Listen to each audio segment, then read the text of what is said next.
Here's something that I want you to think about. Do you spend your time trying to fix yourself, or do you spend it creating yourself? There's a big energetic difference. And what I want you to know is that you are a masterpiece to be created, not a problem to be fixed. And that is what we're talking about in today's episode. Welcome to the School of Self-Image, where personal development meets style. Here's your hostess, Master Life Coach, Tanya Lee.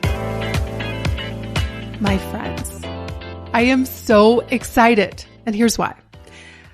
I've had many messages on Instagram, via email, on Facebook of some of you who are on the fence about joining the School of Self-Image. You are intrigued. You are drawn to my work. You've listened to this podcast, but you're not quite sure yet if the membership is for you. So I've decided to do something I've never done before. It is my lowest cost offer ever. And it's going to be a 5-day workshop where you're going to learn how to live like an editor. During these 5 days, you're going to get a real good sense of what my work is like and how it is different. I definitely come from a creative angle. I am not about fixing yourself, which we're going to talk about in this episode. I am all about creating yourself. I'm all about living your life like an editor, just like Anna Wintour and how she runs Vogue. You see, editing your life is about making intentional choices every single day. And these creative choices are piling up to create the results of your life. Now, what often happens is that you're making the same choices day in and day out, and you don't even realize it, but it's coming from the wrong energy. And so many of you are trying to fix yourself versus living your life as a creative expression. There's a big energetic difference between the two. So during this live 5-day workshop, I am going to lead you through the exact same process that I use to create my life, and doing it through the lens of being an editor. You are going to discover how to look at your life through the lens of it being a masterpiece, which means you're going to have to give up trying to fix yourself, trying to change from a place of lack and insecurity and fear and not enoughness, and really learn how to see the journey of personal development as a fun, creative process. My team and I have been working diligently behind the scenes to create something new, fresh, and honestly, I've never seen this in the world of personal development, this unique way of creating your life on purpose from the inside out and the outside in. It is going to be so fun, and I cannot wait to see you there. So to grab your seat, head over to schoolofselfimage.com/workshop. All the details are there, and I cannot wait to see you for this live 5-day workshop. Now, with that said, it's a great segue into what I want to talk with you about today, which is creating your life versus fixing your life. And the best way to know which energy you are creating your life from is, let's take a look at your bookshelf. One of the exercises that I ask my clients to do within the membership is to do an edit of their bookshelf. When you look at your bookshelf, it's a telltale sign of the energy in which you're trying to make change. If you find that your bookshelf is full of books that make you feel broken and make you feel like you need to fix yourself, then chances are that's exactly what you're doing. And it never, ever works. Years ago, I looked at my own bookshelf, and all I could think about is if something happened to me and my family walked in and saw the books on my bookshelf, honestly, I would be horrified. Books like How to Lose Belly Fat, Blast Your Belly Fat, or How to Be Happy, or How to Be More Productive. It was all of these books that reminded me of how broken I thought I was. Every time I looked at my books, I felt this heaviness, this burden, this sense that I was not good enough, that I wasn't performing in my life like I thought I should. And the more I spiraled into the world of self-help, the more broken I felt. It was never enough. I was trying to go harder, faster, be better, be bigger, be stronger. I was always trying to make myself better. And the more I strived for those things, the more broken I felt. And I know so many of you know exactly what I'm talking about. You can relate. So the question becomes, Tanya, but there are things I want to achieve. There are things I want to create. There are things that I want to experience. Aren't we all here to get better? And the answer is yes. I do believe we're here to evolve and to grow and to be the best versions of ourselves. But what matters is the energy in which you're trying to do that. You see, when your reason for doing something is to try to change or fix yourself, it's sending this signal to the universe that there's something wrong with you, that you are the problem. And this is where self-image comes into the picture, because however you see yourself is always going to be what you prove to be true about yourself. So even with our best intentions, we can subconsciously sabotage ourselves because we're coming at our lives as if we're not good enough. So let me try to get better. But the underlying problem is you thinking you're not good enough, that you're broken, that you need to fix yourself. Here's the thing. You're not broken. In fact, you are a wonderful, beautiful, whole, amazing, dynamic individual that simply wants to be expressed. But when you think you're broken, you're really good at proving that true. When you think you are the problem, you start acting like the problem. You're constantly reinforcing the belief that you need to change or fix yourself because your actions align with that. Whatever we think about ourselves, we act accordingly. And so you create this toxic cycle of trying to fix yourself, seeing yourself as broken, and then you subconsciously go out and do things to prove yourself true. An example is all those years that I struggled with my weight. I walked around thinking I'm overweight, I'm fat, I'm never going to lose the weight, something's wrong with me. And those thoughts would make me feel so heavy, so down, so burdened. And guess what I would do when I felt that way? I would go out and eat, proving myself true. See, Tanya, you've got a weight problem. There's something wrong with you. It's a feedback loop that makes you feel terrible about yourself. But then the mind convinces you, hey, if you could just fix yourself, then everything would be better. But that's the problem. The problem is believing that you need to be fixed. Do you know what needs to be fixed? Your thinking and your self-image. That's it. That's the only thing that's broken. You in and of yourself are perfectly whole and amazing. So that's when we get into creating yourself instead. Because again, as I was saying earlier, I am all about growth. I'm all about evolving. I'm all about having goals and striving to see what we are capable of, but not because we're not enough, but because we are. Because we have this one life, why not let's see what's possible? Why not create ourselves into the most magnificent versions of ourselves? Because chances are who you're being today is not the person you would choose to be if you were given the choice. For many of us, right? But we believe it's who we are, and therefore we believe we're the problem, and so we're on this hunt to fix ourselves. But when you stop and you accept that you're not a problem and that you're simply a human being having an incredible human experience, from that place, you can begin to create yourself from a place of love, from a place of excitement, from a place of possibility, from a place of wonder and awe.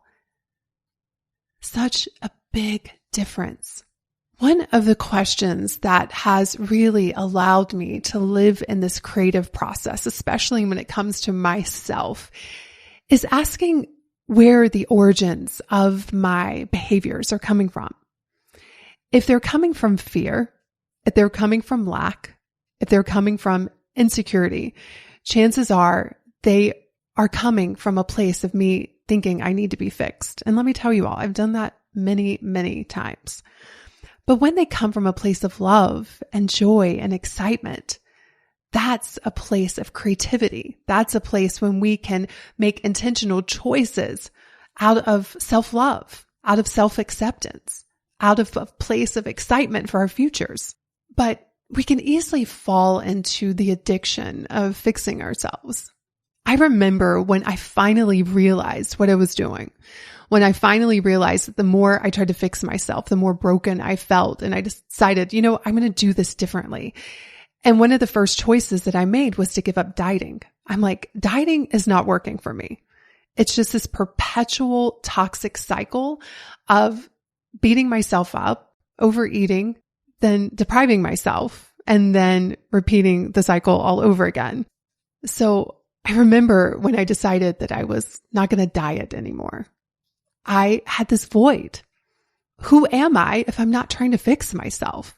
I had become addicted for this constant striving to be the perfect person. And if it wasn't around dieting, it was around something else. It was like never enough. So when I gave it up, there was this void. It was awkward and confusing, and I literally didn't know what to do.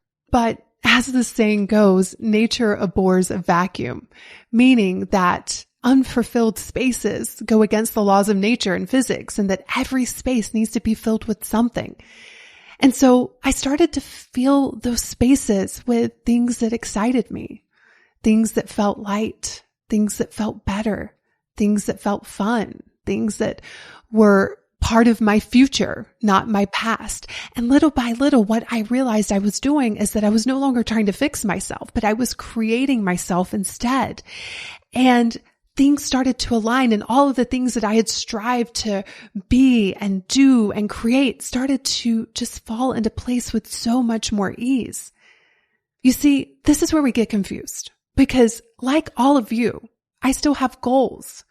I want to be the best version of myself. I want to see what's possible. I want to live this one life boldly and audaciously, but I want to do it as a creative expression. Not because I'm not good enough, not because I need things outside of myself to prove myself to others, but because I am good enough, and so are you. Creating yourself is such a different energy. The best way for me to describe it is it's about accepting yourself as you are right now and using everything, your weaknesses, your so-called flaws and imperfections, as well as your strengths and your perfection and your vision for what you want as your canvas. And with that beautiful self-acceptance, you're no longer fighting against yourself. It's like you're holding your own hand and saying, let's go. Let's see what we can do. Not because we need to prove anything to anyone, not because we're not good enough, not because we think life will be better over there, but because this is my creative expression. My life is my canvas. It is my masterpiece. Creating yourself is about using everything for you, not against yourself. Fixing yourself keeps you stuck in the past. You keep recreating the same problems over and over because, again, you will always work subconsciously to prove to yourself what you believe to be true. So what we often do, we have a thought about ourselves, something along the lines of I'm broken, and we try to take a lot of action to prove to ourselves otherwise. But the underlying issue is thinking that you're broken. And so no matter how hard you try, it's like you're white knuckling it. You're trying so hard to prove to yourself that you're not broken, but the underlying issue is you thinking that you're broken. Are you with me? I hope so, because this is so important. In fact, I was thinking, if I could teach you all anything, if I could give you one lesson, what would it be? And this is it. And it's what makes my program so different, because when women come in, it's about deprogramming their brain that they're broken. And from that place, it's like, okay, what do you want to create? You're already 100% worthy, 100% whole, 100% amazing. Now what? What are we going to do? And that energetic shift, it's crazy how things just start to fall into place for these women. They start to lose weight. They get job promotions. They attract the love of their lives. They start to declutter. They start to have space. They start to feel happier. They're more confident. And it's not because they are fixing themselves. Quite the opposite. They stop trying to fix themselves and they move into this creative energy. When you are creating yourself, you'll notice that you start to ask different questions. Instead of asking yourself, what's wrong with me? You start to ask, what's right with me? Instead of asking, what do I no longer want? You start asking, what do I want? What's the vision for my life? Instead of asking, what do I need to fix about myself? You start asking, what's great about myself? What do I want to experience? And that moves you into this beautiful, creative energy where everything that you've been trying so hard to achieve and to get and to be just naturally falls into place. And you realize it was there all along, but you could not see it because you were focused in the opposite direction. When you are trying to fix yourself, what you're going to notice is that you have this heavy feeling most days. You're going to notice that you keep recreating the same problems. You may even find yourself saying things like, I'm stuck, I'm confused. And here's a big telltale sign. You keep waiting. You keep putting things off. You keep telling yourself things like, when I lose weight, when I have more money, when this, then that. That's a sign that you're trying to fix yourself so that you can then go out and live an extraordinary life. But that's not the way it works. Creating yourself really comes down to a few simple things. Number one is deciding what you want. And then it's deciding who you need to become to create that thing. And then it's about practicing embodying that version of you day in and day out. And let me tell you, it's going to be awkward because your brain's going to try to tell you that that's not who you are. Your brain's going to try to tell you that you're an imposter. Your brain's going to try to tell you that you should just give up and go back to that version of you that was broken and needs to fix herself. But that is the work, right? That is the work of coming from your future.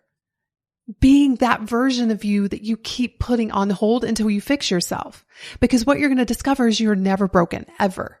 That was just your brain's way of keeping you safe. At least that's what your brain thinks. Because the brain is so afraid of you changing, even if that change is good. The brain doesn't like unfamiliar. The brain doesn't like getting out of its comfort zone. So even when it doesn't serve you, the brain will try to keep you where you are, not because the brain's a bad organ. The brain's amazing, but the brain is scared. The brain doesn't like change. But the creative process is risky. It's scary, but it's also exhilarating. And I've said this so many times, everything you want and don't yet have is in that place of the unknown. So why not play around with it? Why not step into it? Why not see what's available to you? And it all comes down to this concept of creating yourself. So let's go back to what I was talking about, the bookshelf. There was a moment when I just cleaned all of my books out. I didn't like how they made me feel. I didn't like the message that they were sending back to me. So I got rid of all of those books. And I started to think about the version of me that I wanted to be. I saw the version of me who travels, who's well-read, who was worldly. I saw the version of me who was bold and who loved beautiful things and who just was enjoying her life. And I asked, what does she read? What's on her bookshelf? And let me tell you what wasn't there. Diet books, how to be happy books, because that version of me was already happy. And so I started to fill my bookshelf with books that belonged in my future. And that act alone was part of the creative process of me making choices from the version of myself that I wanted to be, not the version of myself that thought I was broken. And that is the secret, my friends. I want you to imagine the woman you want to be, because you are her. But there's probably just a lot of limiting beliefs and stuff that needs to be cleaned out so that you can see her, so you can feel her, so you can experience her. And you will never, ever experience her as long as you're trying to fix yourself. Because think of it this way, that version of you doesn't need to be fixed. So in order to become her, you have to start doing things like her. She's not trying to fix herself. What is she doing? I imagine she's taking risks. She's taking action. She's loving herself through the process. She's probably making mistakes. She's probably failing, and she knows that's all part of the process. And she does not use that as a reason to believe that she's broken. She just knows that that is the creative process. She's willing to make mistakes. She has her own back, and she's having fun in the process. And ironically, the more fun she has, the better her life gets. This is what I want for each of you to experience the shift from trying to fix yourself to creating yourself. Now, some of you may be listening to this and it may be a little confusing because I guess you could say I am in the self-help industry. I am in the personal development space, but I want to help you create yourself. I want to support you in developing yourself from a place of love and acceptance and fun and joy. Because I know that that is the path to everything that you want. So if you want to experience what this shift is like, if you want to have a taste of what it is like to change from a place of joy and fun and creativity, I want you to come join me for the Live Like an Editor workshop. I cannot wait to share the strategies and exercises and tools to support you in creating your life and finally stop trying to fix yourself because you are not broken. You are not broken. You are an extraordinary human being who is just waiting to be self-expressed. Let's do this. Head over to schoolofselfimage.com/workshop. And I cannot wait to see you when we start on September 27th. Have a beautiful, beautiful day, my friends. And I will see you in next week's episode. Cheers. Hey, have you grabbed your free copy of the School of Self-Image Manifesto? If not, what in the world?